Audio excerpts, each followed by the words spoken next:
E que maravilha poder receber aqui Valdir Santos no primeiro episódio do LiraCast, né?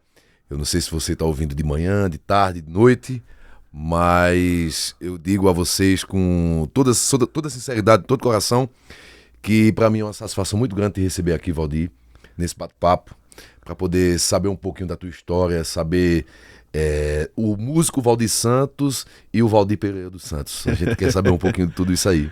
Cara, eu é que fico assim, né, extremamente honrado, cara, de ser o primeiro LiraCast e tá aqui com você, né, que conheço há tantos anos, que tem um carinho imenso pela pessoa e pelo artista, né. Conheço tua história, né, eu sou amigo do teu pai há tantos anos. Verdade. Né, na época que eu era baixista da banda de Alifa Júnior e via teu pai cantando já, e depois... Foi 89 isso aí? Eu comecei com Ezequias Rodrigues em 89, com Alifas acho que 91, 92, aí eu fui ser baixista da banda dele. Tava lá com o Califa. Califa Júnior. Ele me viu tocando. E na época a banda de Ezequias era uma banda extremamente ensaiada, a gente ensaiava muito. E a gente estudava muito, né? Era Denison Pires na guitarra, Franklin Ramalho nos teclados, Ronaldo, que toca hoje ainda com Domingos Acioli, percussão. Ronaldo era o batera e eu era o baixista. E a gente estudava muito, eu, Denison e... Ronaldo nunca gostou de estudar, não. Eu, Denison e Franklin, a gente estudava muito. A gente saía daqui, cara, que não existiam lojas especializadas naquela época em música instrumental, né, assim. E lá em Recife tinham lojas, assim. Eu lembro que tinha uma loja chamada Alegro Cantante. Ficava ali, acho que era José de Alencar, a rua, uma transversal da Conde da Boa Vista, que ficava perto da antiga Mesbla. Ó, será que é novinho? Rapaz. E a gente saía daqui pra ir comprar disco lá, cara. Então, assim, não podia a gente comprar o mesmo disco, eu comprar o mesmo disco que Franklin comprava e que Dennis comprava, porque a gente tinha que exatamente isso. E a gente tinha pouca grana, né? Então a gente tinha que otimizar isso. E a gente comprava esses discos para ouvir, para tentar tirar música. Eu nunca tive um ouvido muito bom, né? Nunca fui um exímio instrumentista, sempre fui um cara mediano. Assim, tanto de ouvido quanto de execução. Franklin não, Denison já era baixinho, era virado, né? Tive a honra de trabalhar com os dois, em momentos separados, mas tive a honra de trabalhar com Franklin já vinha de uma escola, que o pai de Franklin é um músico incrível, um guitarrista, um violonista incrível, Vital Ramalho, incrível. E Franklin já vem do DNA, né? E Franklin, assim, na época já tocava muito, e Franklin tocava muito bem violão. E eu aprendia com eles. E aí quando tinha músicas que o arranjador era Franklin, ele lascava o baixista, né? Porque ele fazia arranjo como se estivesse tocando no teclado. E era briga nos ensaios, que eu pegava o baixo e dizia, beleza, toca aqui, toma aí. Fazendo o teclado tá massa, venha fazer isso aqui no baixo. Aí ele botava pra rir e tal, né? Mas aprendi muito com os meninos, né? E a gente, quando a Alifa me viu tocando com Ezequias, foi um show na ABB. Uma noite lá que era Ezequias Rodrigues abria a noite e a Alifa Júnior encerrava. E a Alifa estava sem baixista na época, né? Assim, os baixistas estavam ali cumprindo tabela e tal. E Samuel tocava com ele, e Samuel é da Rua Preta, né? De onde eu nasci. E Samuel me conhecia. E quando a Alifa me viu tocando, eu disse, Samuel, quem é esse gordinho aí do baixo? O gordinho era eu. Aí Samuel, oxe, velho, é Valdir, cara. Pô, aí me chamou pra banda, né? Me chamou pra banda e aí eu fui viver a experiência de tocar lá com a Alifa Júnior. E fiquei com ele, acho que, se não 10 anos, mais próximo disso. Que massa, toquei muito tempo com ele, assim. E aí a gente, né, fatalmente se encontrava nas noites, assim. Vi muito Ed Lira cantando, Rizomar, né, Chico, enfim, né, tantos grandes cantores que tiveram na época que se chamava as bandas de baile, né? Sim. Eu vi muito, passei por todos eles. Nunca me atrevi a ser um músico de banda de baile por causa disso, por feito eu te disse. Eu nunca tive um ouvido maravilhoso assim para escutar uma música e dizer, isso aí, o cara tá fazendo aqui é um sol mesmo, né? E se fosse uma música que tivesse dissonâncias, aí acabou com o velho. Mas depois com o tempo, né? Hoje eu aprendi um pouquinho, assim, hoje eu já consigo fazer uns 2 acordes melhores, né? Depois de sair 10 anos, aí veio já o Moleque da Rua Preta aí já. Primeiro, antes do Moleque da Rua Preta, veio a banda Farra e Forró, né, que veio o Menino de Barro. Foi. Que foi em 1999, né? Então o Menino de Barro já tá um garotão de 25 anos. Já. Eu cantava Menino de Barro. Olha aí. Tá vendo aí? Cantava Menino de Barro e eu, pegando um pouco antes do gancho, eu costumo sempre falar que realmente a nova, não falando que não tá legal, mas eu costumo falar que realmente a nova safra, né, de artistas, até vocês ali, né, você ali, faz meu pai, né, poxa, tantos artistas que Caruaru tinha e tem, eu acho que não é mais da mesma forma, sabe? Não é mais com o mesmo amor, não é mais com a mesma sintonia, sabe? Vocês tinham essa sintonia demais, sabe? Eu conheço a história de vocês ali, cara, eu tava com o Valdir, eu tava com o Elifas e tal, a gente se juntava, era massa fazer uma festa, sabe? Por isso que todos tiveram ali o seu momento, porque todos queriam que todos tivessem também o seu momento. Eu acho que eu não me orgulho muito disso que vou te falar agora não, mas acho que fui o último de uma geração que enxergou o todo, né? Que não enxergou só o próprio umbigo. Porque se a gente fizer uma lista aqui de artistas, outros artistas de Caruaru, talvez fique de fora um ou outro ali de que nunca subiram no palco comigo. É verdade. Ou que nunca entraram no estúdio para cantar comigo, né? Às vezes em oportunidades que eram dadas a mim e eu estendia para mais alguns. Posso falar, e falo isso hoje com muita leveza, com muita tranquilidade, sem nenhum problema de outras pessoas ouvirem achar que é egocentrismo e tal, nada disso. Falo disso hoje com muita tranquilidade. Por exemplo, Margareth Menezes, quando cantou no São João do Caruaru a primeira vez, um tempo antes a gente tinha se encontrado numa festa e a galera meio que me empurrando pra cantar com ela, sabe? Meio que, não, bota a Valdir pra cantar com ela e tal, não sei o quê. E de repente quando eu me vi, eu já tava no palco, foram me empurrando mesmo, assim, foi um negócio empurrando mesmo, né? E eu já tava no palco com ela. E aí disseram a ela que eu vinha de uma linhagem de Jacinto Silva, né? E ela cantava o Coco do M. Ih, rapaz. Ela gravou, né, inclusive, o Coco do M. Aí ela puxou. Mané mandou Maria Mateus. Exatamente. Por ele mandou o meu martelo no meio amar. Puxou exatamente. Né? Então, cantar o Coco do M já era uma aventura. E ela cantava, assim, tipo, 5 vezes mais rápido do que qualquer caba cantasse ligeiro. Ela começou cantando normal, né? Mané mandou Maria Mateus. E aí eu fui junto, cantei com ela e tal. E daqui a pouco ela olhou pra banda e foi batendo um beat assim no pé, foi dando um sinal. E seguindo o beat. E a banda foi-se embora, né? Que era o normal que elas faziam. Aí eu cheguei no ouvido dela e disse assim, ó, sem querer ser chato assim, é a mesma música? Ela disse, é. Eu disse, pô, me lasquei. E aí, cara, fomos, né? E eu cantei. E aí, acho que uns 3 meses, eu acho que isso era março, não tenho mais certeza, mas acho que era março. Foi num evento fechado aqui em Caruaru isso. Junho ela tá na programação, né? 3 meses depois ela tá na programação do São João do Caruaru e um belo dia eu recebo uma ligação dela. Falando assim, olha, peguei seu número com o pessoal lá daquela festa, você não queria repetir aquilo que a gente fez lá na festa, você não queria cantar comigo lá no São João, lá no palco? Pô, que legal, velho. Eu, porra, claro que eu quero, né? E aí fui cantar com ela, velho. Ela disse, pronto, a gente vai ter uma passagem de som, na passagem de som a gente dá uma alinhada, certo? Eu disse, beleza. Fui pra passagem de som e ela não foi. Porque tinha uma entrevista e aí ela queimou a passagem de som. Ou seja, a gente não teve nada, foi na hora lá no palco e se vire aí. Igualzinho foi na festa. Só que dessa vez convidado, não fui empurrado pro palco. Não foi empurrado por ninguém, né? E a reação foi muito massa, porque naquela época a imprensa de Caruaru vinha batendo pesado, né, dizendo, uma cantora de axé no São João de Caruaru, não sei o quê. Uma idiotice, porque lá na década de 80, final da década de 80, a gente já tinha o início ou final, sei lá, a gente tinha Chitãozinho Chororó na programação do São João de Caruaru, né? Então, era uma coisa meio assim, meio de alguém que não gostava e criou-se uma polêmica danada na época. E ela foi muito sabida, muito inteligente, muito sábia, né? E ela trouxe um repertório todo de forró. Ela não cantou um axé naquela noite. E ainda foi sábia, mais de convidar Valdir Santos. E foi linda, assim, a minha participação com ela foi um negócio lindo, assim. E a imprensa teve que se render àquilo ali, né? Muita gente que criticou teve que se render e dizer assim, caramba, que coisa bonita. Passou mais um ano, ela estava num São Pedro, era a data dela, São Pedro. Aí ela me ligou. E disse assim, olha, vamos repetir a dose, agora eu não queria cantar a mesma música não. Porque, sim, ela me deixou cantar mais. A gente cantou o Coco do M, e aí ela disse assim, canta o que você quiser agora. E aí eu puxei mais umas músicas de Jacinto Deu lá. pirulito a menino, né?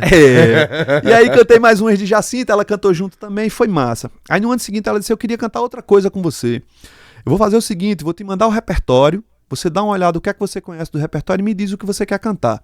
Eu canto uma música contigo, saio do palco, Berinho tá com você ainda. Vê só, cara, um ano depois ela se lembrou de Berinho. Que era o sanfoneiro que tocava comigo na época.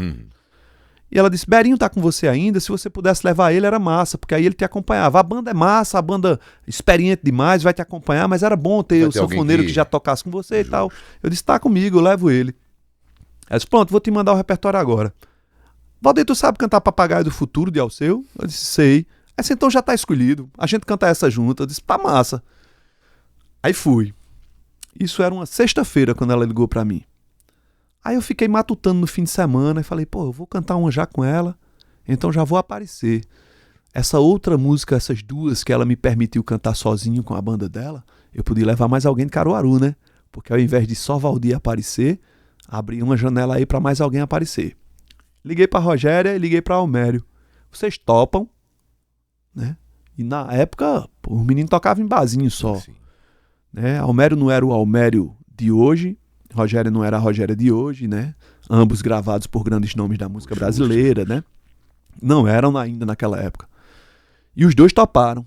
Eu disse, agora primeiro eu tenho que falar com ela, né, velho? Vocês toparam, agora eu tenho que saber se ela vai topar. Liguei pra ela e falei, Margarete, olha, queria ver uma coisa contigo, você me convidou e tal, e eu já vou estar lá. Eu podia levar mais 2 artistas de Caruaru, porque eu acho que ia ser bacana para fortalecer a música de Caruaru aqui, a cena atual que tá rolando, eu acho que ia ser tão bom. E são 2 cantores maravilhosos, assim, você pode confiar em mim. Ela disse, Valdir, faça o que você quiser, cara, tá tranquilo. Que massa. A gente levou, e ali era 2012, era centenário de Gonzaga. E Azulão tava apagado. Porque era 50 anos, era 70 de vida e 50 de carreira de Azulão.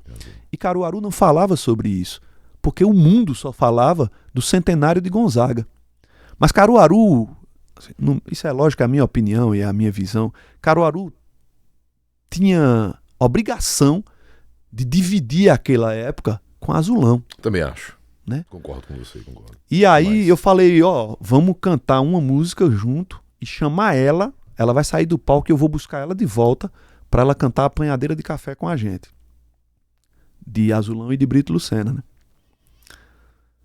2 queridos amigos, meus 2 queridos amigos. De tantos outros seus também. E aí, cara, fizemos desse jeito. Quando eu falei pra ela, ela disse, Valdir, agora vai ser complexo assim porque eu não conheço letra. Eu disse, não, a letra é bem pequenininha e eu vou levar impressa e vou espalhar lá no palco. Em qualquer lugar do palco que tu tiver, a letra vai estar lá. Fique tranquila, tá ali, a melodia é simples, você vai matar ligeirinho. E assim fizemos, cara. Pô, que massa. E foi aí, e eu lembro muito bem, assim, isso é muito claro na minha cabeça, de eu ter, o meu grito de guerra ter sido assim, olha, nós vamos fazer uma homenagem para o nosso Gonzagão, que é Azulão. Isso. Luiz Gonzaga pode ser pro mundo, para Caruaru, o nosso Gonzaga é Azulão. E a gente cantou junto a Apanhadeira de Café. Né? Então, assim, eu acho que tudo isso, toda essa trajetória da minha vida, como eu me forjei, lembro mais recentemente que na programação não estavam alguns amigos, assim, que eu amo. Né? Chegar nisso aí. E aí eu falei assim, velho, eles podem não estar na programação dos caras, mas na minha programação eles estarão. E convidei os caras para o palco para cantarem comigo, né? E... Eu estava nesse show, na verdade, pegar um pouquinho de antes. Você sempre foi um cara que, muito tempo, não me recordo se é 2002 ou se é 2003, você já começou o seu projeto, né, junto com o Marconiel ali, né, fazendo a parada ali, o Jacinto Silva, se não me engano. Era o PIN, que era Projeto de Iniciação Musical Jacinto Silva. Através desse projeto teu, muita gente saiu. Muitos músicos conhecidos que nós temos hoje, músicos maravilhosos, que Sim. graças a Deus, nossa cidade ela não deve muito para aí não, ela tem muitos músicos bons, vieram através do PIN. Sim. Certo? Através do PIN. Você deu muitas oportunidades a vários artistas, inclusive a mim, que tive a chance de gravar com você também, meu pai. Teve também a hombridade de levar vários e vários artistas que nunca tinham subido num palco do São João de Caruaru, né? Você fez questão de ir ali, pô, não tá na programação do São João, mas tá na minha, né? Eu estive nesse último show e me recordo que foi de uma coisa que você falou, né? Que se só eu posso estar aqui, os demais não, então não faz sentido algum eu estar aqui, né? Eu estava ali embaixo, Que bom que você é testemunha. Verdade. Eu estava ali embaixo e realmente eu chorei muito com essa. Só de falar eu tô me arrepiando. Eu chorei demais com essa tua declaração. Porque é doloroso, sabe? Mas ao mesmo tempo é reconfortante porque tinha alguém que lutava, sabe? Por essa classe, né? A gente tava falando lá no início. Né, de tantos cantores que se juntavam, você dizer, poxa, eu fui um dos últimos realmente a fazer isso. E eu estava ali. Por isso que eu digo que eu não falo isso com muita, né, com muita felicidade, né? Talvez eu tenha sido o último Highlander aí desse negócio aí. Mas eu concordo demais com isso e como artista, falando como artista, é muito gratificante pra gente. A gente ter alguém, sabe, que de alguma forma tente fazer alguma coisa, sabe? Porque música não é só sair de casa, ganhar o dinheirinho e voltar. Eu acho que música é você, sabe, fazer um todo ali com todo mundo. O que é que a gente pode fazer pra nossa cena? Pois é. Né? O que é que a gente pode fazer para isso aqui alavancar mais? Que forma eu posso te ajudar? Eu sempre acreditei nisso, sabe, Hermes? E é o que a gente tava falando de bastidores também aqui, o que eu tava dizendo é como cada um se forja, né? Eu acho que quando você tem um entendimento muito claro, quando isso é seu mesmo assim, você faz parte de você entender o que é que tem preço e o que é que tem valor, aí você sabe diferenciar as coisas. Verdade. Né? Não é um cachê que vai te derrubar, sabe? Como ao longo da minha trajetória, eu vi cachê derrubar muita gente, cara. Eu vi cachê derrubar movimentos. Eu vi valor de cachê por causa de R$100, R$500, sei lá quantos reais. Que não importava se era ou se era R$1 milhão, não importava, né? Vi cachês derrubar projetos vários, vi muita gente parar por causa disso, por causa de preço, porque eram pessoas que não sabiam o que é valor, sabiam o que era preço, mas valor não. Então quando você conhece, quando é seu isso, e eu trago isso da minha família, né? Isso é uma coisa que eu trago. Minha mãe, cara, minha avó, eu fui criado por 6 mulheres, velho. Meu irmão. Então todas elas, assim, trabalhadoras, né? Minha avó, o termo que se usava naquela época era lavava roupa de ganho, né? Era lavadeira, minha avó lavava roupa e se não fosse ela a gente tava lascado, a gente tinha passado fome se não fosse minha avó. Porque minha mãe, com 4 filhos, uma adotiva, que era a mais velha, porque minha mãe achava que não podia engravidar, e minha mãe casou aos 14 anos e só engravidou aos 24, então 10 anos depois, né? E foi o que parou a história de sanfoneira dela, porque... Ela vinha na sanfona. Minha mãe é sanfoneira e tocando bem e tal, só que aí começou passando mal, tendo enjoos, e não sabia que estava grávida, né? Ela não imaginava porque ela achava que não podia engravidar, né? Naquela época dizer que o problema era do velho, isso era inimaginável, né? O problema, se não podia engravidar, o problema era da mulher. Que né? machismo, né, cara? Pois é. E que hoje ainda existe muito, né? Existe, é uma né? pena, é uma pena. Mas quando ela se descobriu grávida, ela parou, né? O estudo da sanfona e tal. E quando 10 anos depois, ela se separou do meu pai. Com 34, meus pais se separaram, foi quando eu nasci. Minha mãe estava com 34 anos de idade. E aí minha mãe teve força para fazer um curso de pedagogia. Né? Eu já tinha ali, acho que 10 ou 12 anos de idade, quando minha mãe decidiu fazer um curso de pedagogia. Tornou-se professora. E ela diz muito que tornou-se por necessidade, não por aptidão, não por... Né? Não ela era... já tinha 44. 44 anos. Quando foi estudar pedagogia, né? Foi se formou ali com uns 48, por aí. E foi pra sala de aula. Foi pra sala de aula. E eu fui criado nesse meio aí de mulheres extremamente trabalhadoras, né? De mulheres que estavam ali, bicho, pra o que fosse, né? E todas elas me ensinaram muito, né? Me ensinam até hoje. E tive na figura masculina meu tio, né? Era a figura masculina que eu tinha, a figura paterna que eu tinha era meu tio. Meu pai, eu adorava meu pai, mas eu vi meu pai, quando meu pai desencarnou, quando ele faleceu, eu tinha acabado de fazer 24 anos. Ao longo dos 24 anos eu vi meu pai poucas vezes, mas eu adorava ele, né? E vim ter muita compreensão de muita coisa depois que já maduro, né? Já adulto e tal, vim compreender muita coisa que na época criança eu não compreendia. Mas essa estrutura, essa base que é necessária para o ser humano, eu tive. Que bom. Que é a família, né? Essa modernidade que as pessoas dizem que a família é uma instituição falida, que não sei o quê, não sei o quê. Pô, depende do seu olhar do que é família, né? Qual é o seu conceito de família, qual é o seu olhar para a família. Mas a família, ela é necessária demais, cara. Justamente. Né? Ela te dá uma base muito sólida para você encarar esse mundo velho cruel. Eu tava conversando isso com meu filho de 8 anos ontem, cara. Tá vendo, cara? Que coincidência, né? É. Então, eu lembro, bicho, o meu primeiro show no pátio foi um show para a Rádio Liberdade, que eu cheguei lá com Elifas, com o disco Menino de Barro, que Elifas participa da música Menino de Barro, onde ele canta o trechinho final.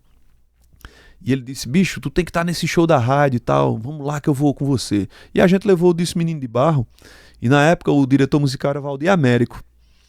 E quando eu entreguei a ele, né, ele recebeu o disco porque eu estava com Elifas, ele não ia me receber se eu estivesse sozinho. Ele era arrogante demais, depois viramos grandes amigos e tal, maravilha. Mas ele era arrogante e muito pesado. E aí ele chegou lá e disse, é o quê?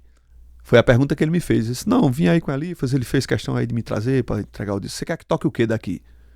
Eu disse, Menino de Barro. Ele disse, eu olhou e disse, eu vou tocar Ela É Demais, que já tem um demo aí de vocês, que a gente tinha deixado um demo com 3 músicas lá, gravado num CDs em TDK. Em branco. Era. E o nome? De caneta, escrito que eu botei de caneta. Aí ele disse, vou tocar isso aí, depois lá pra frente a gente toca Menino de Barro. Bom, pra mim tava maravilhoso, né? Sair dali com uma promessa que ia tocar uma música do disco, pra mim tava maravilhoso.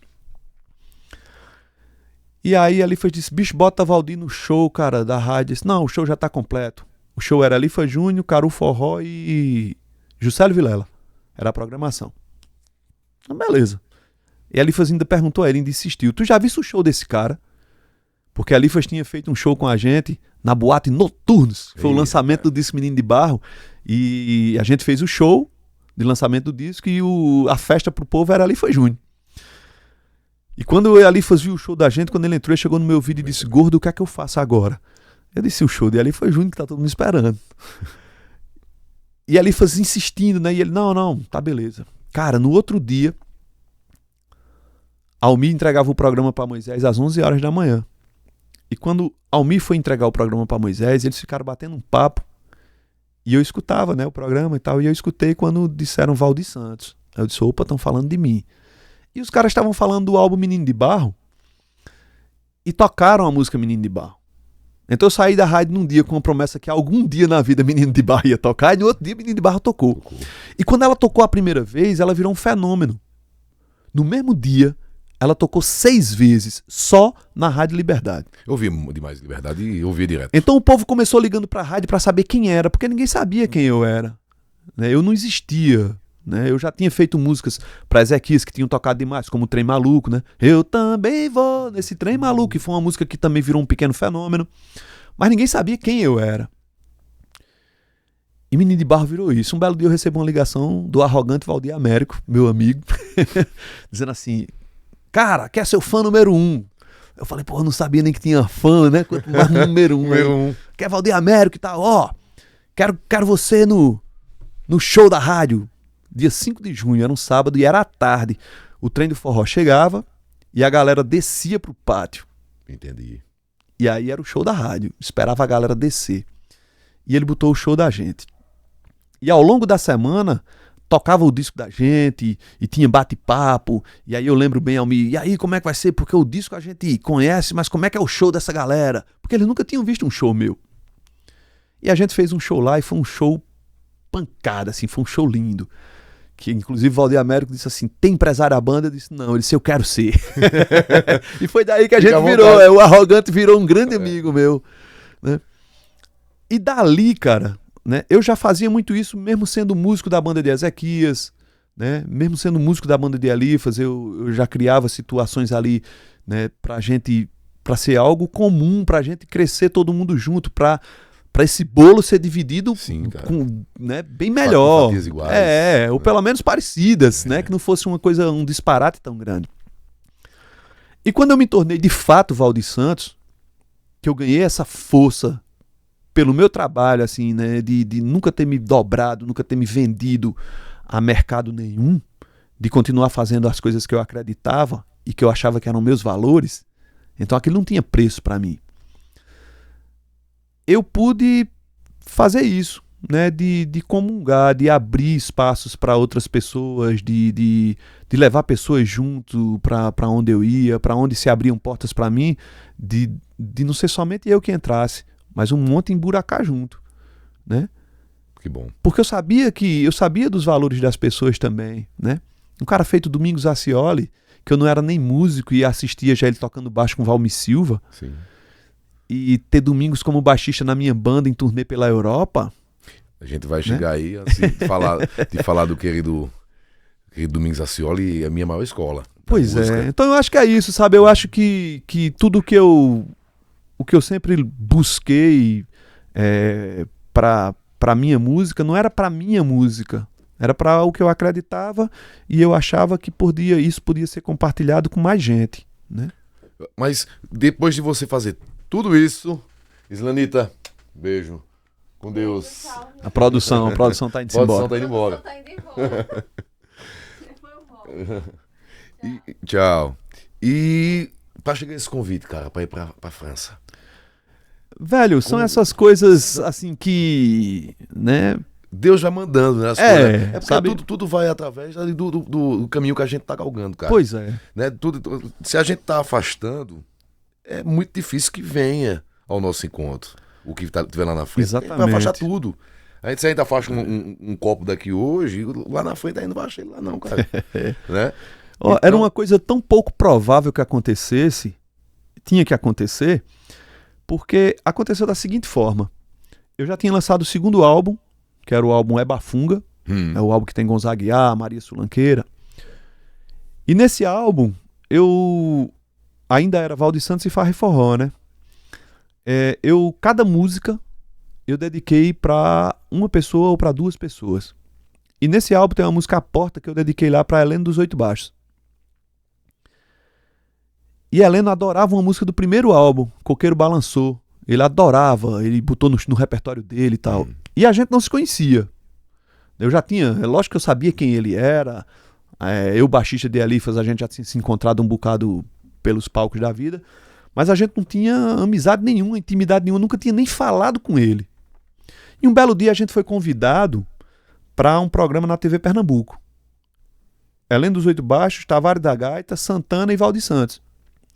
E nos encontramos lá nisso e tal. E na saída, né, quando terminou o programa, que a gente foi saindo, aí eu vi que a Heleno estava por ali esperando uma carona. Uma carona. Né? E eu falei assim, e aí, Heleno, vai pra casa agora? Aí ele disse, eu vou, mas eu tô aqui, não sei o quê. Eu vi que ele tava sem grana pra chamar um táxi, ou naquela época era muito difícil de chamar um táxi. Mas eu vi que ele tava sem grana pra qualquer coisa. E eu falei, velho, eu te deixo em casa. Você mora onde? Eu moro na rua Macaparana. Coab 1. Eu disse, eu te deixo lá. Não, mas eu disse, eu deixo, rapaz, pra mim vai ser uma honra levar Heleno dos Oito Baixos. Heleno dos Oito Baixos entrar no meu carro, cara, isso vai ser uma honra e tal. E levei, né, ele em casa. E ali a gente criou uma grande amizade, né? Foi quando eu presenteei ele com o álbum Menino de Barro e ele pirou, porque a Heleno tocou muito com Jacinto. E a música Coqueiro Balançou, eu tinha convidado Jacinto para cantar comigo no disco e ele, por uma questão de contrato com a gravadora, ele não podia. E acabou não cantando. E veja para onde a Heleno foi, né? A Heleno foi exatamente para a música que eu tinha chamado de Jacinto. Justo. Um belo dia, eu trabalhava numa concessionária Fiat, Cavel, que era Caruaru Veículos. Eu era gerente de peças lá, né?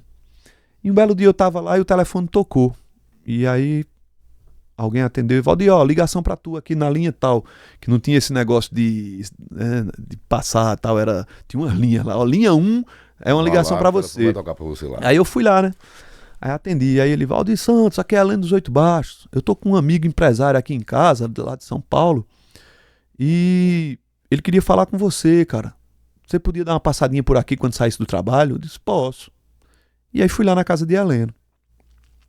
Quando eu cheguei lá, o cara tinha escutado o álbum Menino de Barro, tinha escutado o Bafunga, viu no encarte que a música era dedicada pra Heleno, nem a Heleno tinha visto.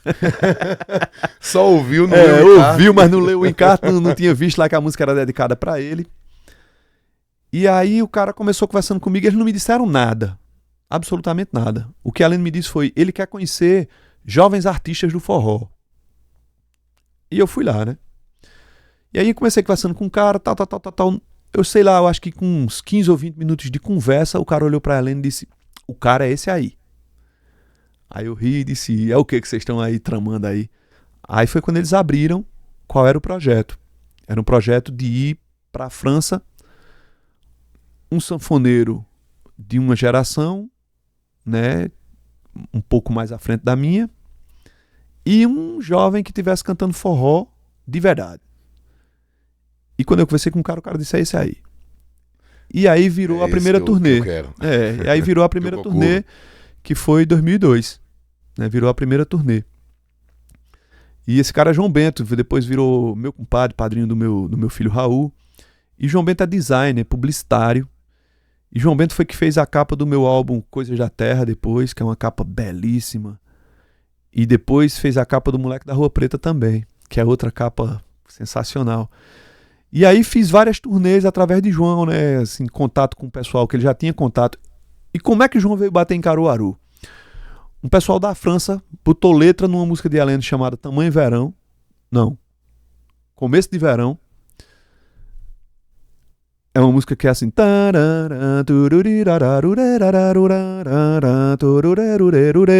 E um cara de lá. São lindas, né? As melodias lindas. E aí um cara de lá botou uma letra nessa melodia. E virou O Gato que se Esconde, a brincadeira do esconde-esconde, que é o chapechê. Chapechê, vous jouez a caixa. Com a música de Heleno. Com a música de Heleno. Ele fez uma letra e lançaram essa música lá e o cara queria Heleno dos Oito Baixos lá por causa dessa música. E aí fomos todos, né? Fomos todos. E aí virou uma história, né? Porque aí pouco tempo depois, a gente foi em 2002, 2003 não fomos. Em 2004 eu fui convidado por Silvério Pessoa para ir na turnê dele como músico da banda. Eu ia tocando viola, violão de nylon e pandeiro. E fiz parte disso e Silvério também foi extremamente generoso comigo. Ele abria um espaço e eu cantava 2 músicas no show quando dava tempo. Quando o show tinha tempo suficiente, ele abria esse espaço e eu cantava 2 músicas no show. E aí, através disso, o empresário que vendia Silvério na época, Silvério usava já muito eletrônico e o cara precisava de um artista mais tradicionalzão. E me convidou, perguntou se eu queria e tal, e eu topei. A esposa dele na época era uma jornalista francesa, Sandrine, e adorava o meu som e ficou instigando o cara, contrata Valdir. E aí Valdir foi contratado. E aí fiz algumas turnês, né? Viajei um bocado por esse mundo velho de meu Deus, graças a isso tudo. E através disso aí, a gente pode falar do PIN, né? Isso. Porque músicos que Berinho foi contigo. Berinho fazia parte de um projeto da prefeitura que eu fui chamado para coordenar. Né? Berinho não veio do PIN. Não, Berinho mas já veio. Iveson veio dali, não? Iveson, Wagner Santos, Divanci, que é Didão, que tocou, sim, né? Toca percussão com muita gente hoje. Mas alguns outros, alguns que seguiram, outros não seguiram na música, mas seguiram na vida com uma dignidade e uma decência incrível, porque era um projeto lá que não era só ensinar música, né? Eram aulas pra vida, não eram aulas de música simplesmente, eram aulas de vida. Verdade, um projeto de vida mesmo. Era. Então tem alguns que não seguiram na música, mas seguiram com uma história de vida fantástica, né? Os que escutaram o que a gente tinha para passar, seguiram, né? E aí eu fui chamado pela prefeitura na época para montar o mesmo projeto PIN lá no Rosanópolis. Próximo ao Colégio Luiz Pessoa. Exatamente ali. Ele era um projeto que era parceria Caixa Econômica Federal, Prefeitura de Caruaru, e era um projeto chamado Barracão da Cidadania. É isso mesmo. E eu fui para lá dar aula. O projeto era que eu desse aula para 20 crianças. No meu primeiro dia de aula, eu estava com 20 crianças dentro do barracão e umas 200 crianças do lado de fora do barracão assistindo a aula na grade. E eu tinha 3 horas de aula. Aí eu chamei a coordenadora, Maísa, uma grande amiga. Eu disse, Maísa, vê só, olha a quantidade de menino que tem ali fora, eu não posso ficar trabalhando só com 20, não. Como eu tenho 3 horas de aula, eu vou dividir 1 hora de aula para cada turma e você pode aumentar o número de crianças aí. Em vez de 20, bota 40. Então eu fiquei trabalhando com 120 crianças. Caramba, velho. Eu trabalhava com 120 crianças e foi um trabalho lindo lá no barracão. Né? Aí eu trabalhava com percussão. E Iveson e Wagner iam como monitores não remunerados, iam me acompanhar, porque eu dizia, ó, se vocês quiserem aprender como é que se monta uma aula, como é que se dá aula e tal. E eles iam nesse intuito, né?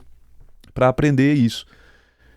E aí, depois, quando terminou, né, o lance de financiamento da Caixa para esse projeto, que era um projeto habitacional, mas que a Caixa queria que investisse alguma coisa para a comunidade.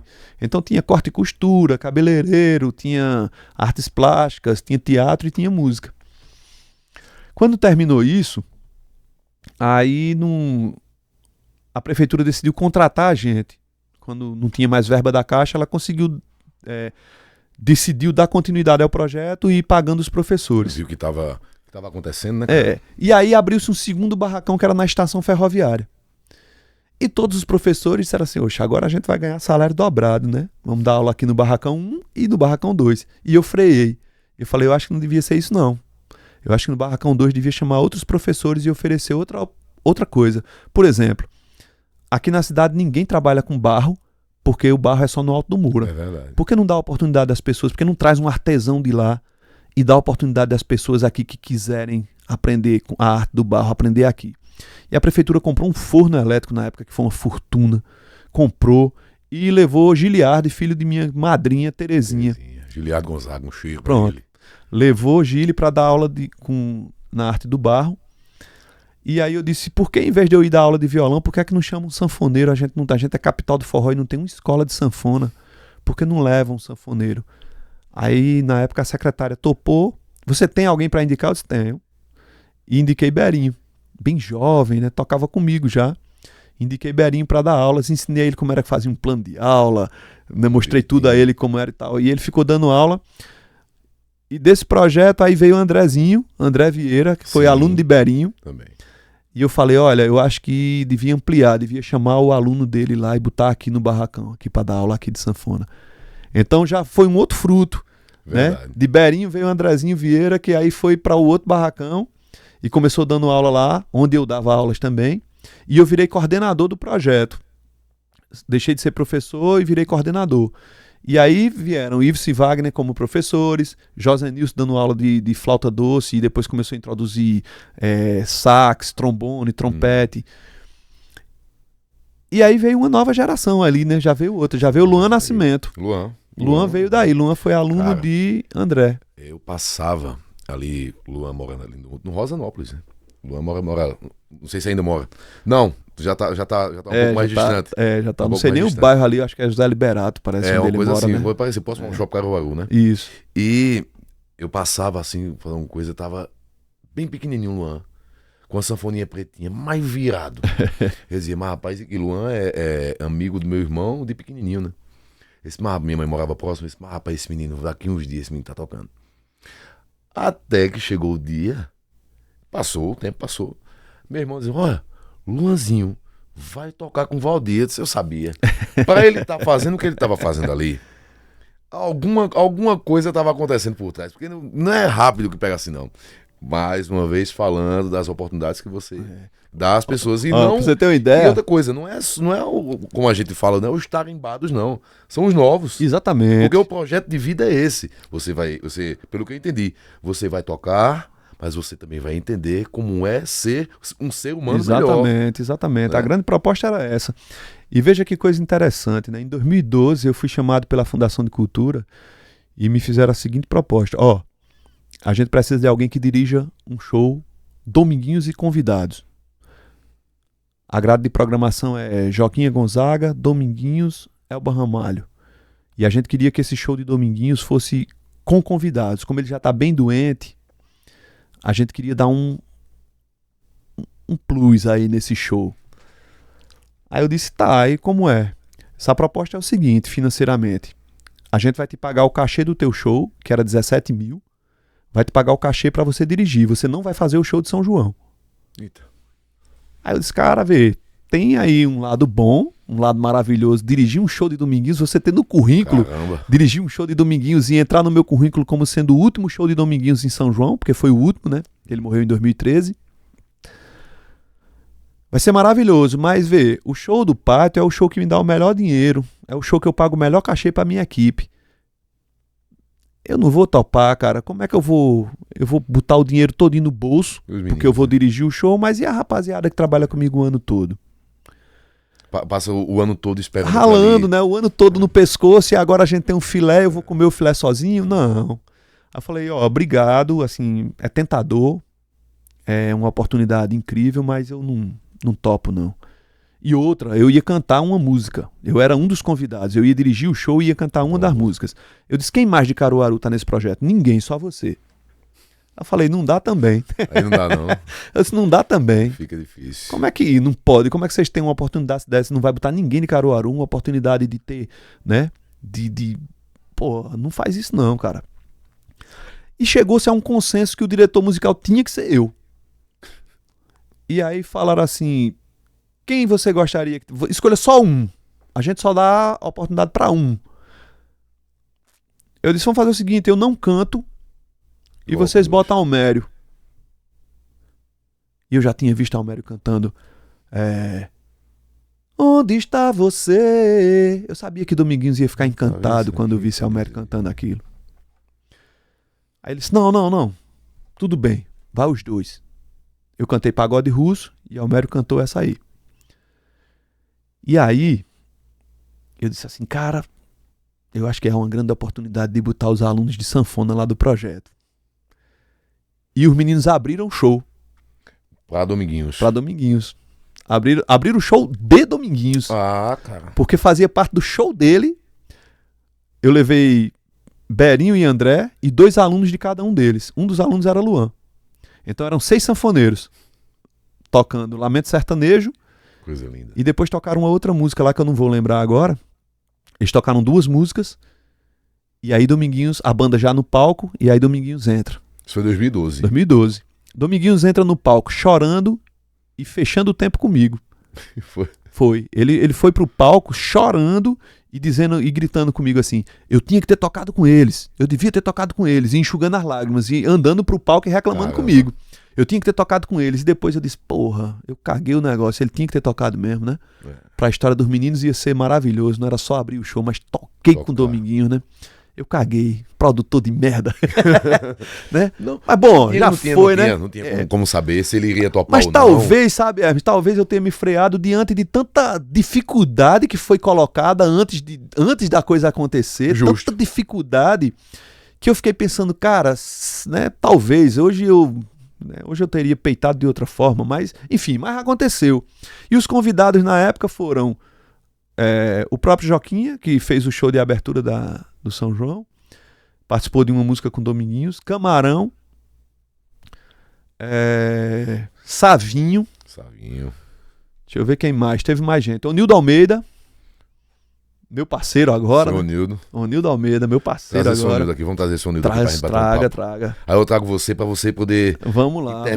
esse papo com o seu Onildo. Nós vamos lançar um EP, cara. Nós vamos lançar um EP agora com 4 músicas. Eu apresentei a Onildo, a Luan e Luan Onildo, e passamos uma manhã inteira na casa dele. E eu mostrei uma música, porque quando eu lancei o álbum Celebração, Onildo fez o prefácio.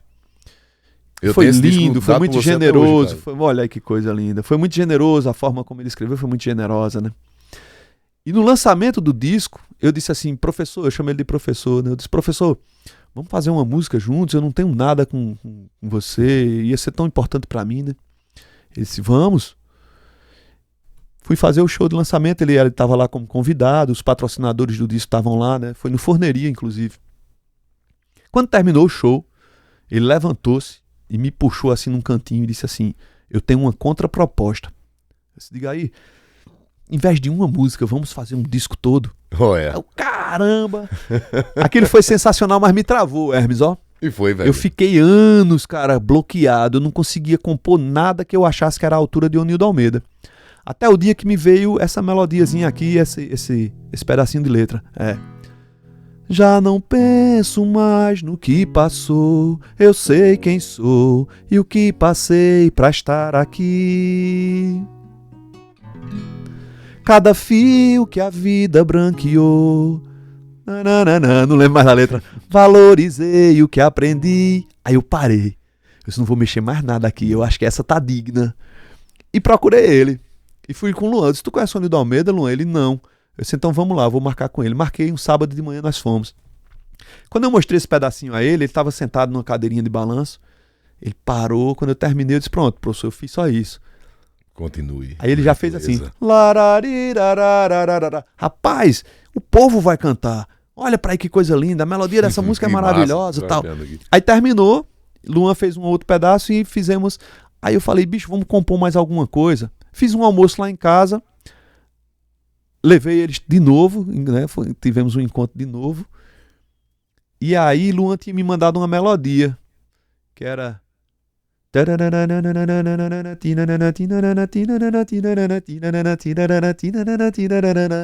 E aí eu não vou lembrar mais a harmonia dela, mas era mais ou menos assim.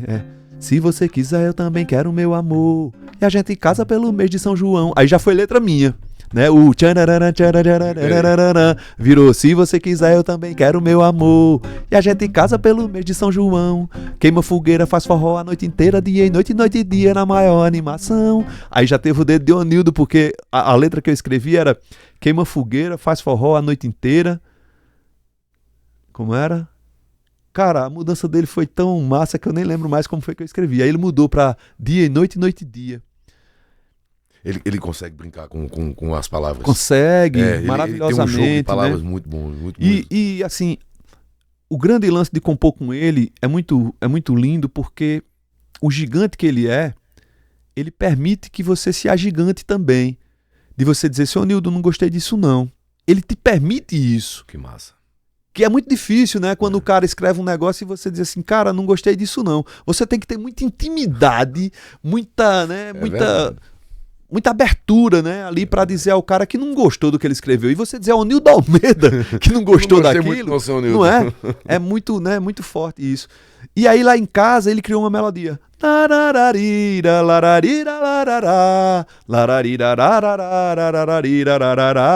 E aí eu escrevi, se é bom pra dois, não tem como dar errado. É que eu não vou lembrar mais a harmonia dela de nada aqui. E aí virou a segunda música da gente, né? Do EP de 4 músicas. Aí fizemos mais 2. E eu disse, cara, vamos gravar um EP e vamos lançar. E aí a gente vai lançar um EP chamado Caruaru de Todos os Tempos. Pô, que legal, que é o tempo de Onildo, o meu tempo e o tempo de Luan, né? Que massa. Onildo com 96, eu com 54, Luan com 25. 25 anos. Olha pra isso, cara. Que encontro, né, velho? Pois é. Então, e Estudinho vem pra voltar pro show de Dominguinhos, né? Que Onildo era um dos convidados. E a outra convidada era a Elba Ramalho, que era o show depois de Dominguinhos. Eu já tinha tido uma treta com a Elba em 2004. Eu disse durante muita vida que foi ela, durante a minha vida toda eu disse que foi ela que mandou me tirar do palco. Hoje eu digo isso com muita tranquilidade, com muita maturidade. Não foi ela, né? Era briga de produção. A gente fez um show lindo em 2004 com pernas de pau, com iluminação marcada, dirigido por Seba. Eu estava nesse Você show. estava lá, olha aí.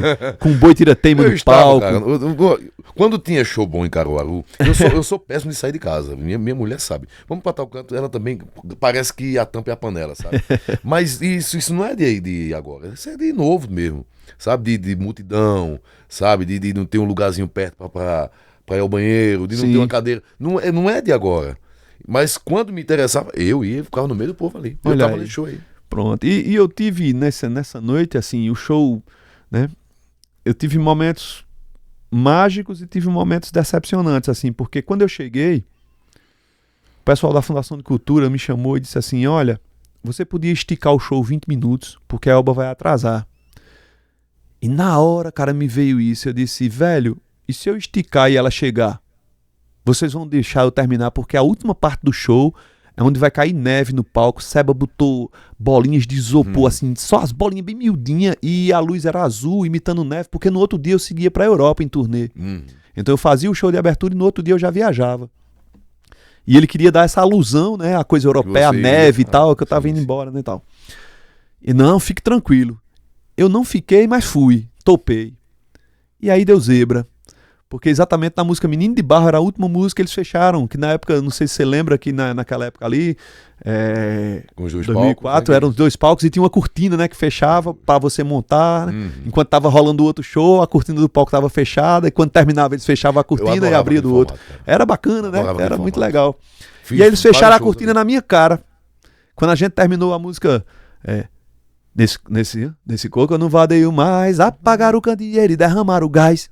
Eles fecharam a cortina na minha cara, não deixaram a gente tocar Menino de Barro. Caramba, velho. E tu tava preparado pra sair ali. Pois é. E eu vendo a confusão todinha rolando na coxia sem saber o que tava acontecendo, né? E o produtor de Elba tava lá. Então era briga de produção, né? Eu não acredito, hoje, né? Eu não acredito que foi ela que criou. Foi o produtor que chegou e disse, não, Elba tem que cantar agora. E o que ele disse foi, se não tirar esse rapaz do palco agora, Elba não sobe mais. Essa foi a frase que ele usou, né? Ameaçando o pessoal da Fundação de Cultura na época. E durante muito tempo eu fiquei falando isso, porque Elba Ramalho me tirou do palco. Não foi ela, né? E aí, isso é a primeira vez que eu tô dizendo isso, né? Dessa forma, porque a minha vida toda eu disse que foi ela que tirou. Mas aí, cara, a imprensa de Caruaru, eu escutei, dizendo assim, olha, pode ser que tenha outro show mais bonito, mas esse show de Valdir Santos, pra gente, já é o show mais bonito do São João 2004. E quando eu desci do palco, uma colega, que depois virou colega de TV Asa Branca comigo, ela na época era Folha de Pernambuco, a imprensa toda que estava ali acompanhando a abertura do São João correu para trás do palco para saber quem era aquele cara. A imprensa não sabia que eu era de Caruaru, não sabia que era Valdir Santos, não sabia nada de mim. E a imprensa toda, eu fui cercado assim por uma tropa de jornalistas de toda a imprensa, de televisão, de rádio, de jornal, de tudo, para saber quem era, de onde era, que show foi aquele ali, né? Eu devo isso muito a Seba, né? Seba foi... se a gente não tivesse a capacidade. Pois é. Como eu falo, desculpa, já vou pegar o teu gancho aí. É como se Caruaru, o São João de Caruaru, ele arrumasse a cama para os outros deitar. Pois é. E outra coisa, não é de hoje, isso sempre não, de muito tempo, Eu vi isso acontecer na época que eu era baixista da banda de Alifas. Então, velho, né? Eu vi isso acontecer. É uma pena isso, porque aqui tem gente que faz, e faz fazendo mesmo, cara. E uma pena é que isso se perpetua, né? É que nos dias de hoje isso ainda acontece de uma forma mais sutil, né? Mas ainda acontece, assim, de tirar os artistas, não apenas os de Caruaru, mas os que fazem forró, de tirar, né? Da grade. Pois é, não, mas... A gente quer... Eu tenho hoje muita tranquilidade para falar sobre isso da seguinte forma, né? Quando eu digo assim, o palco principal, e aí os artistas me dizem que todo palco é principal, eu concordo que todo palco é principal, mas o palco principal do São João de Caruaru, se você não estiver lá, você fica invisível. Justamente. Para a mídia do país, você fica invisível, você não existe. A mídia não vai lá no Polo Azulão fazer vídeo. Entendeu? Cara. Não vai. Não vai transmitir o show do lá, não, cara. Exatamente. Então Nem você fica invisível. Nem o Alto do Moura. E aí a outra fala que eu sou completamente de desacordo, eu não concordo e discordo, nós estamos fazendo uma descentralização. Tá, que massa. E por que não bota a Alok pra cantar lá em Pau Santo? Leva o show de Alok lá em Pau Santo, cara. Bota lá pra fazer. No Polo Azulão, cara. Pois é. Amplia aquele Polo Azulão. E tudo que tu quiser colocar que não seja São João, coloca pra lá, velho. Eu encaro dessa forma. Eu não quero dizer, não vem. Porque, infelizmente, a juventude é que tá lotando pátio de eventos. Né? Se a gente for olhar direitinho aquele palco que a gente cantava, que a gente já cantou, a juventude tá lotando aquilo ali. Mas se a juventude tá ali, porque o artista tá ali. Sim. Então pode colocar o artista para outro canto, que a juventude não vai atrás. Pois é. Né? Eu acho que se a questão é descentralizar, eu acho que tinha que ser por aí, sabe? Eu acho que o olhar ainda... É que infelizmente não existe uma maturidade das pessoas que estão no poder de ouvir crítica. Né? Não existe. E não é de agora não, sabe? As pessoas que estão no poder há muitos anos, isso, assim, elas não gostam de ouvir críticas, elas não gostam de que você discorde do que elas trazem pronto, né? Daquele pacote que já está pronto e você dizer, não concordo com isso aqui não. Porque eles se acham perfeitos, como diria Lobão, ele é o esperto, ele é o perfeito, ele é o que deu certo, ele se acha o eleito. Então, né, é muito estranho isso, eu acho isso muito estranho. Mas, bom, tá lá. Eu acho que quando eu completei 49 anos e que eu olhei pra mim e disse assim, velho, um cara que vai completar 50 anos no próximo ano tem que ter coerência no que fala e no que faz, é quando eu decidi parar de palcos públicos, foi muito disso. Porque eu reclamava, eu discutia, eu discordava, enfim, de tudo, mas todo ano eu estava lá, né? E em 2019 eu disse, eu não vou estar mais. Eu vou discordar, vou reclamar, vou falar e não vou estar. Então eu vou ter muito mais prioridade, muito mais propriedade para falar sobre isso, porque eu não vou estar compactuando. Porque quando você reclama, mas você está lá, de alguma forma você está dizendo, eu concordo, né? E eu acho que os artistas de Caruaru, eles não precisam disso. Quando você vira refém de um show de São João, ou de uma fundação de cultura, ou de uma gestão, seja lá o que for, quando você vira refém disso, quando você não tem liberdade, você não tem mais nada na sua vida, né? Quando você não é um homem livre, você não tem mais nada na vida. Concordo, né, contigo, cara. Então eu acho que quando eu completei meus 49 anos, eu anunciei ali que não... E realmente não subi mais, né? De lá pra cá eu não subi mais. Em palco público eu não subi. Participei de um show de Marconiel e Iveson, mas a condição que eu coloquei para participar do show era que eles me permitissem falar que eu estava ali por eles, que eu não tinha cachê, que não era convite de órgão público nenhum, que eu não estava ali porque foi ninguém que me botou na programação, eu estava ali única e exclusivamente pelo convite deles. E eles concordaram que eu falasse isso no palco. Eu disse, se isso não for prejudicar ou atrapalhar o show de vocês de alguma forma, então eu tô junto. E eles, né, sobretudo Marconiel, né, o convite veio de Marconiel. E eu fui e fiz isso, falei, na época, quem se chocou, chocou, porque eu acho, cara, que tudo isso deve ser muito repensado, sabe? Assim, também acho que é uma responsabilidade muito dividida, sabe, Hermes? Não é só você sentar o pau no poder público. Não. Eu acho que tem artistas hoje em Caruaru que não tem condição alguma de botar um pé em nenhum palco, muito menos no principal. Nem no que não é principal, em nenhum palco, sabe? Tem artistas que não tem condição nenhuma disso, sabe? Então, qual é o grande papel, então? É chamar essa rapaziada e dizer assim, bicho, vamos trabalhar aqui Não é que o poder público vai gerir carreira de ninguém. Não mesmo. Sabe? Que não é esse o papel. Mas de chamar os caras, sabe? Ter a hombridade de chamar e dizer assim, Hermes, bicho, teu show não tá bacana, cara, pra tu tá no Polo Azulão. Vamos dar uma trabalhada no teu show? Feito um dia me chamou Milton Santana. Eu gosto de dar muito nome aos bois. Né? O cara que fechou a cortina na minha cara foi Cláudio Soares. Foi Cláudio Soares, foi. Né? Depois ele veio me pedir desculpa e tal. Eu disse, cara, me deixa uma semana pensando se eu vou realmente desculpar. Senão eu vou dar um murro em você. Né? Se você vier com pedido de desculpa, eu vou te dar um murro. Me deixe. Deixa eu quietinho. Porque aqui. Foi ele o cara que falou comigo pra eu esticar os 20 minutos e que eu retruquei dizendo, bicho, se eu esticar aí dezembro, e deu, né? E Milton Santana, cara, que na época fazia o São João de Caruaru pela Assim, ele me chamou um dia e disse assim, ó, eu já vi aqui quanto é o teu cachê,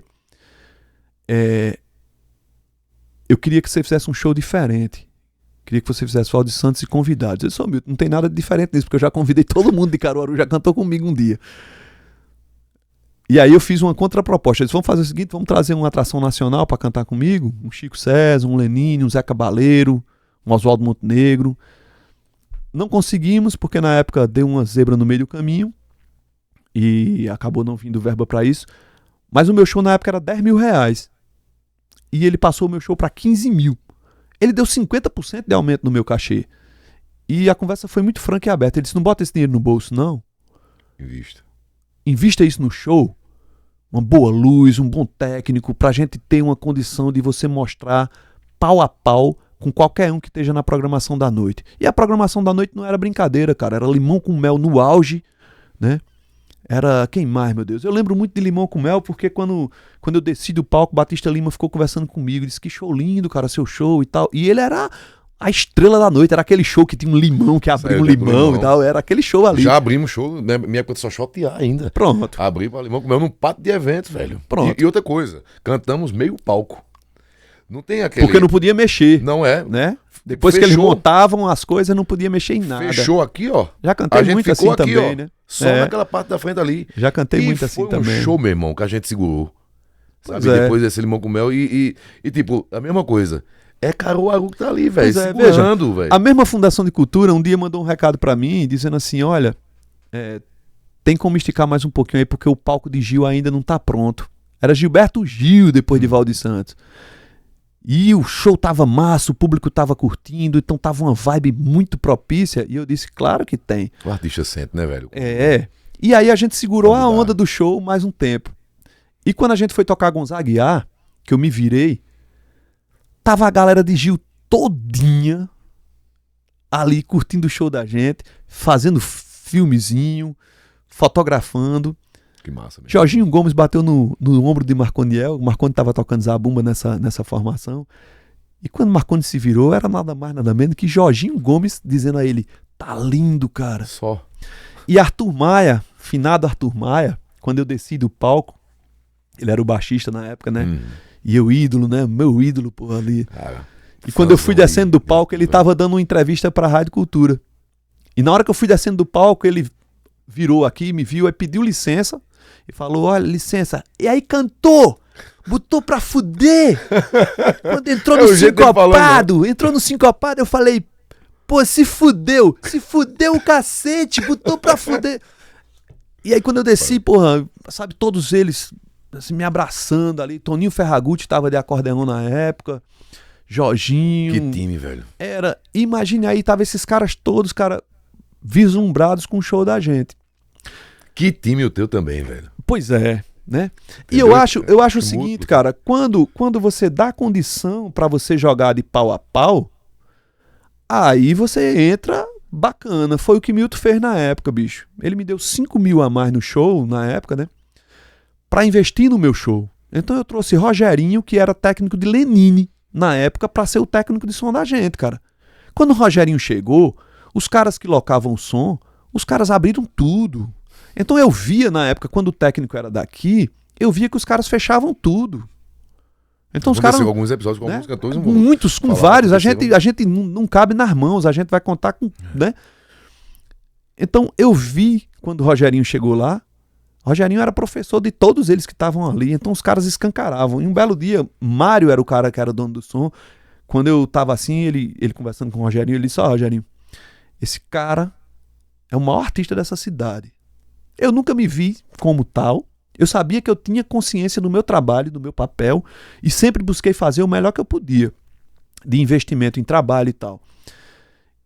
E o iluminador, na época, era o cara que estava fazendo a iluminação pra Marisa Monte, bicho. Quando eu liguei pra esse cara, ele disse assim, bem desconfiado, assim, eu disse, tu tem essa data livre? Ele disse, tenho. Eu disse, tu não me conhece, mas se você falar com Lula Queiroga, com Silvério, eles me conhecem, eles podem te dar um aval aí pra você confiar. Eu disse, tu tem a data? Ele disse, tenho. Eu disse, pronto, então fechado, fecha essa data pra mim. Ele disse, vê só, tu não perguntou meu cachê. Eu disse, perguntei não, mas diz aí. Na época era tipo assim, R$500, naquela época era dinheiro pra caramba. E eu disse, tá fechado, velho. Ele disse, tá fechado. Eu disse, tá. Ele disse, como é que a gente faz? Eu disse, como você quiser fazer. Ele disse, eu preciso de metade do dinheiro. Eu disse, me diz o número da tua conta e eu vou depositar. Não tinha Pix, né? Naquela época não existia Pix. Eu disse, manda o número da tua conta aí, os dados bancários que eu vou depositar. Quando ele chegou, a gente foi almoçar na Vila do Forró, na derrubada Vila do Forró, na extinta Vila do Forró, né? A gente foi almoçar lá, a equipe se encontrou toda lá pra passagem de som.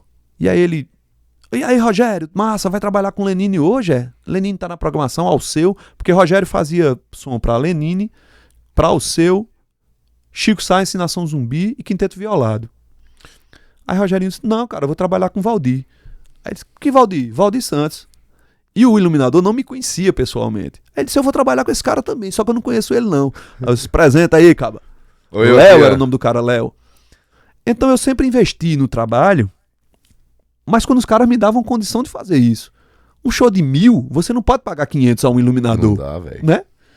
Então eu sempre tive esse olhar, cara. Se eles tivessem coragem, porque infelizmente vira politicagem, né?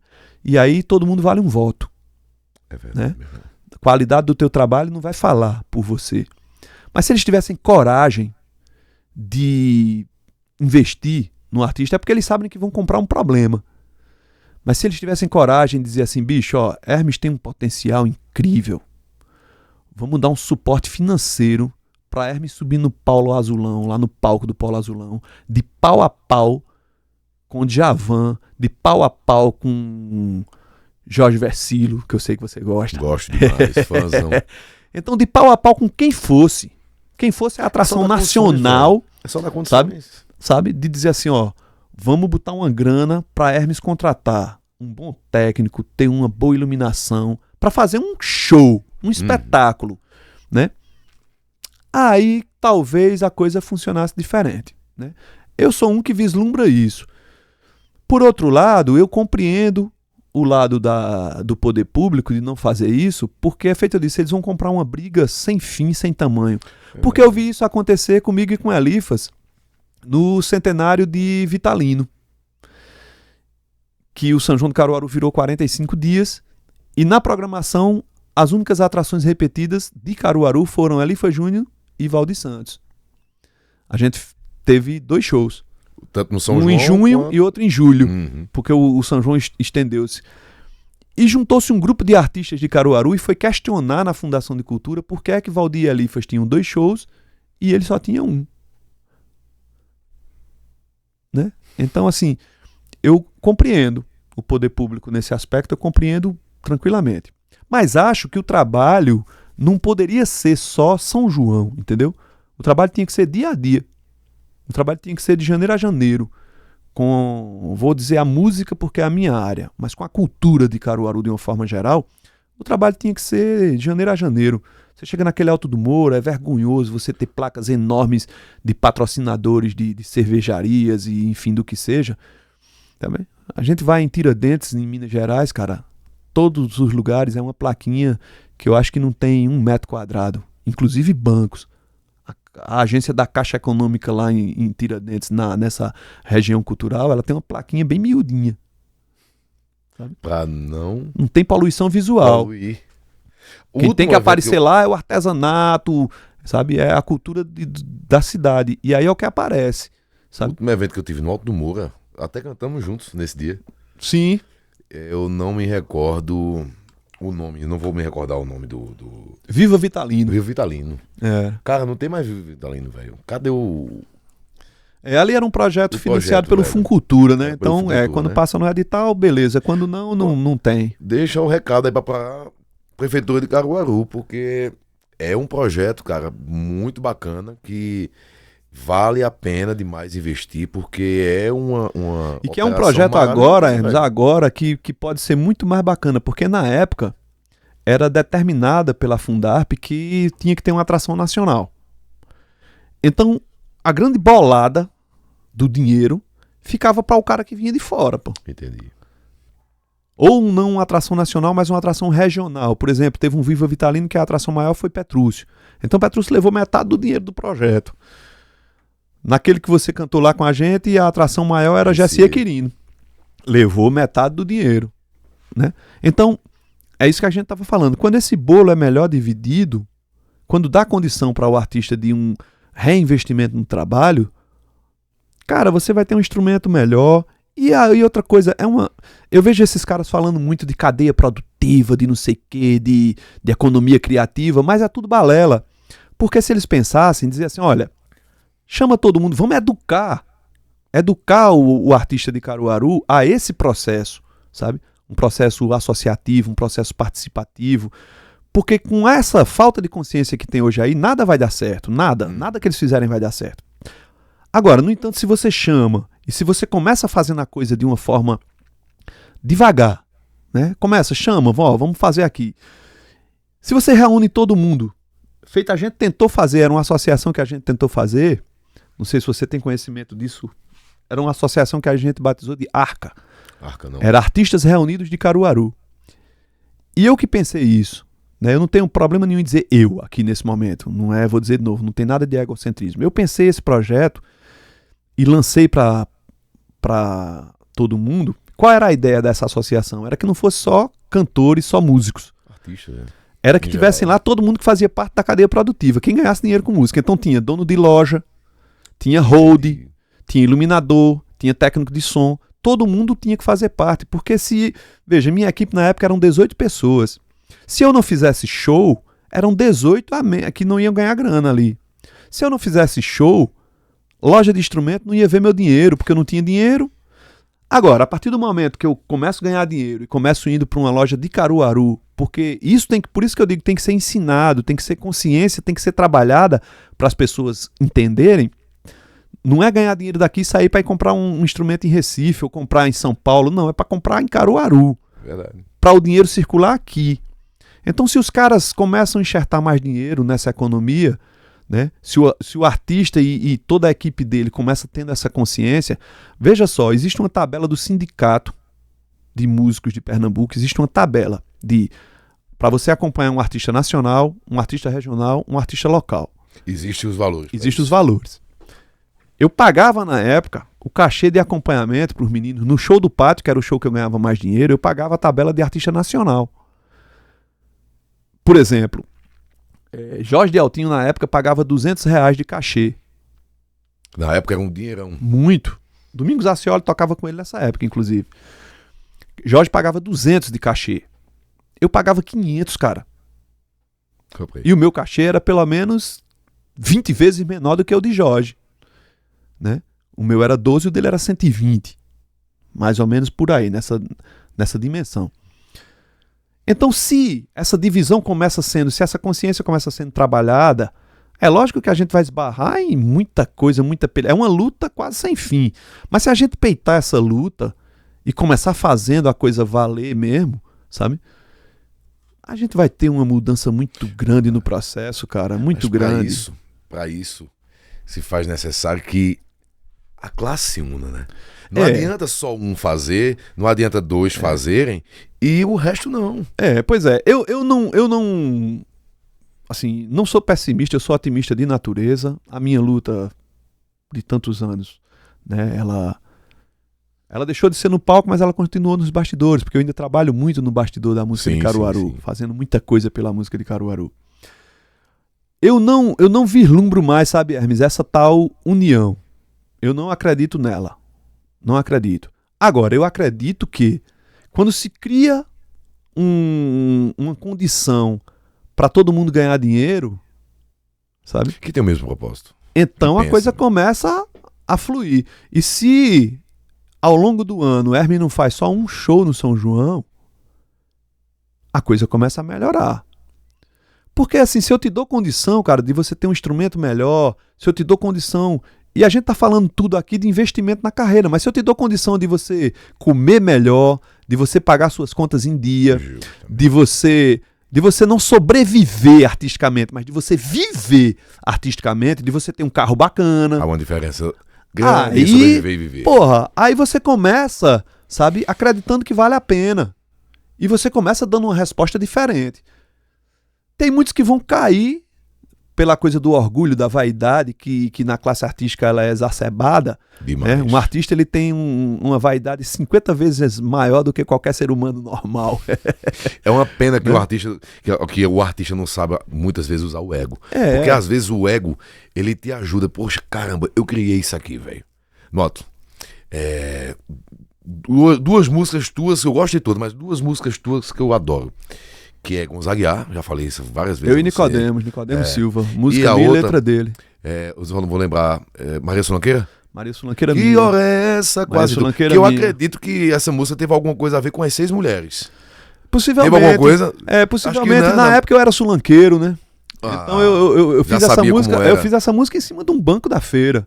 Eu via o movimento ali, na época tinha um tal de um Rapan na feira que era pau, velho. Era quem não tinha banco, se botasse mercadoria, tinha que correr, tudo. Porque senão ia preso, né?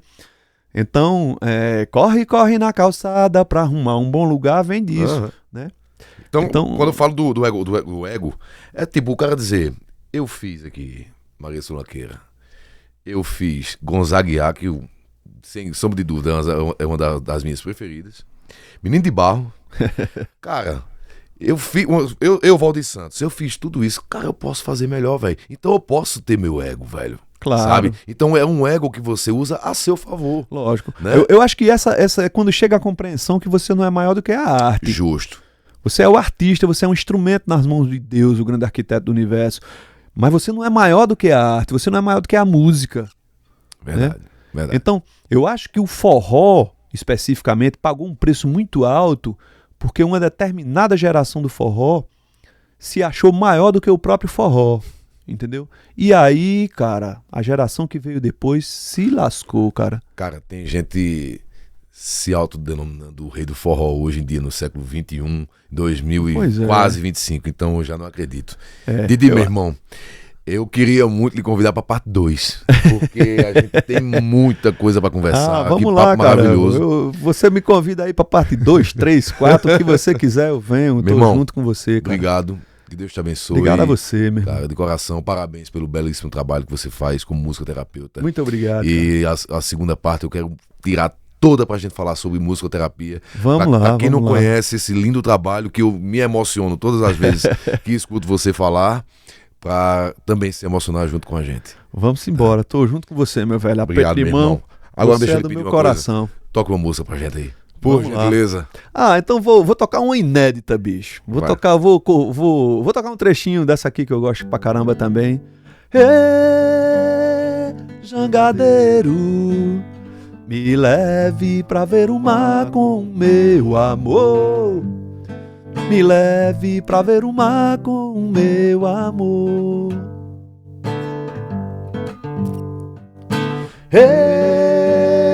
Jangadeiro, me leve pra ver o mar com o meu amor.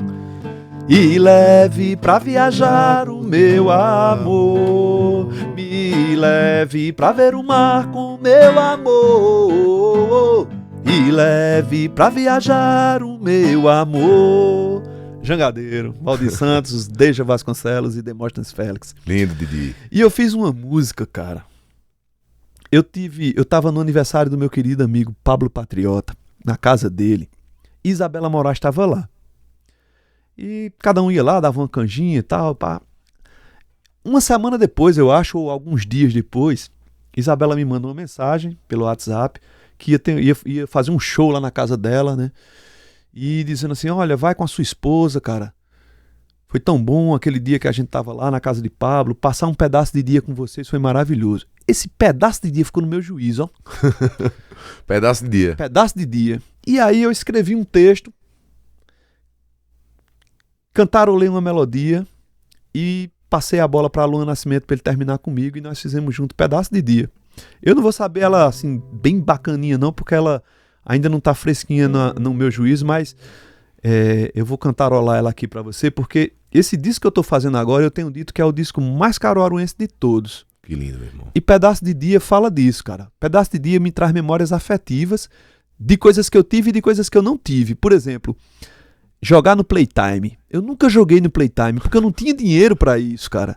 Né? Entendo. Ser playboy no Girassol, vendo Elifas tocando rock and roll, eu fui no Girassol já depois que eu voltei de Recife. Porque aí eu já tava trabalhando, não tinha grana ainda suficiente pra bancar, pra estar lá no Girassol. Mas eu fui lá tomar uma dose de vodka. Legal, com martini. Ouvindo a Elifa Júnior tocar rock and roll. Era, e porque era a playboyzada da época ali, né? Tava todo mundo ali, naquela época Elifas tem mais do que eu há alguns anos. Elifas já é 60 e pouco, né? Inclusive, Elifas se orgulhou esses dias que ele conseguiu a carteirinha de idoso. Ele já pode estacionar sem pagar. Pronto. Beijo, Elifas. Foi desse jeito. Você é o próximo, viu? Olha. E aí, cara, eu escrevi Pedaço de Dia, escrevi a letra e Luan terminou a música comigo. E a letra dela diz assim, ó. Um pedaço de dia com você tem sabor de pipoca lá na praça, o cheirinho de pizza da La Massa, o cheirinho de pizza da La Massa. Que legal, velho. Um sorvete à tardinha na Vem Cá. Chiquinho. Mostrei a ele chorou, ó. E foi. Já valeu essa música. Já valeu. Um pedaço de dia com você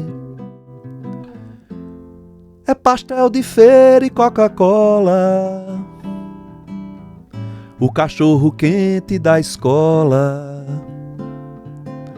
um refresco imitando Guaraná.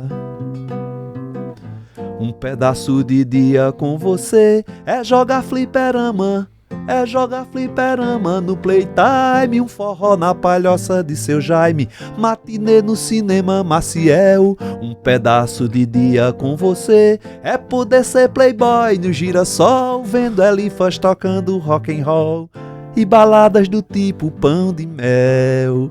Eita. Isso é tão bom quanto receber dinheiro, como ouvir Zé Cabaleiro procurando Stephen Fry.